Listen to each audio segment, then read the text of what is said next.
Si tu as toujours voulu savoir pourquoi tu t'assois dans un fauteuil rouge à chaque fois que tu vas au cinéma, reste sur cette vidéo. Derrière cette couleur, il y a de l'histoire, de l'art et de la science, et même un petit peu de superstition. Alors on décode ce mystère, c'est parti. Pour tout comprendre, on va remonter très loin, et on va parler du théâtre. À l'époque, aller voir un spectacle, c'était un peu comme prendre le métro aux heures de pointe.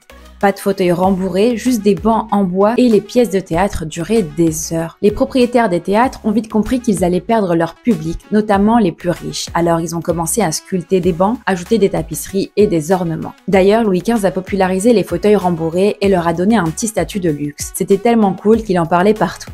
Mais c'était pas encore rouge. À l'époque, c'est bleu, blanc, vert et or. Or parce que c'est la couleur de la richesse, bleu la couleur du roi, et le vert était une couleur qui n'était pas encore maudite, mais je vous en reparle un petit peu plus tard. On est en 1798, le théâtre de Richelieu, qui deviendra plus tard la Comédie Française, est en rénovation. On décide alors de faire comme les Italiens et on veut du rouge et de l'or. Sauf que, panique générale, on est juste après la Révolution. Pour beaucoup, le rouge c'est pas juste une couleur, c'est le sang versé par les Français. Les gens crient, retour express au bleu, blanc, or. Il faudra donc attendre les années 1820 pour que le rouge fasse son grand comeback au théâtre de Richelieu. Et cette fois, il est là pour rester. Au 19e siècle, les salles de spectacle deviennent de plus en plus fancy et le rouge, c'est la couleur qui s'impose. Tout d'abord, il met la scène en valeur. Avec l'éclairage, ça attire l'œil. Ensuite, il flatte le public. Jusqu'à la fin du 19e siècle, la salle était entièrement allumée pendant les spectacles. On allait au théâtre autant pour voir la scène que pour être vu. Et donc, le rouge carmin rendait les gens plus beaux. Et le vert alors, pourquoi il est devenu maudit? À la même époque, certains costumes verts étaient teintés avec du vert de gris. Une magnifique teinte, mais toxique. Ce pigment contamine les couleurs voisines et le support sur lequel il est posé. Oui, vous avez bien entendu. Les comédiens s'intoxiquaient en transpirant pendant les spectacles. Et comme si ça ne suffisait pas, quelques années plus tard, Molière est mort aussi habillé en vert pendant une scène. C'est devenu alors la couleur maudite.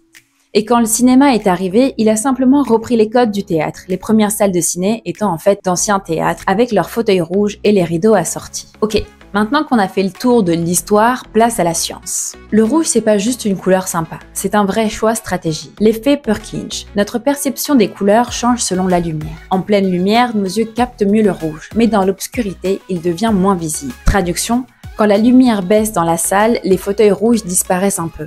Et ton regard se focalise alors sur l'écran. Hyper malin, non? Le cinéma, c'est aussi la catharsis. On vit à fond, les drames, les joies, les peurs. Et devine quelle couleur est associée aux émotions les plus intenses? Eh oui, c'est le rouge. Passion, danger, excitation. Le rouge amplifie ce que tu ressens devant un film. Et même si ton cerveau ne te le dit pas très clairement, il absorbe cette couleur et il adore ça. Alors pourquoi les fauteuils de cinéma sont rouges? Parce que c'est une couleur qui raconte une histoire. Parce qu'elle capte ton regard sans le déranger et parce qu'elle booste tes émotions sans que tu t'en rendes compte. Dis-moi en commentaire si tu connaissais cette histoire. Mets un like si t'as aimé la vidéo, pense à t'abonner et surtout active la cloche. Viens aussi me retrouver sur Instagram et TikTok où je suis plus active au quotidien.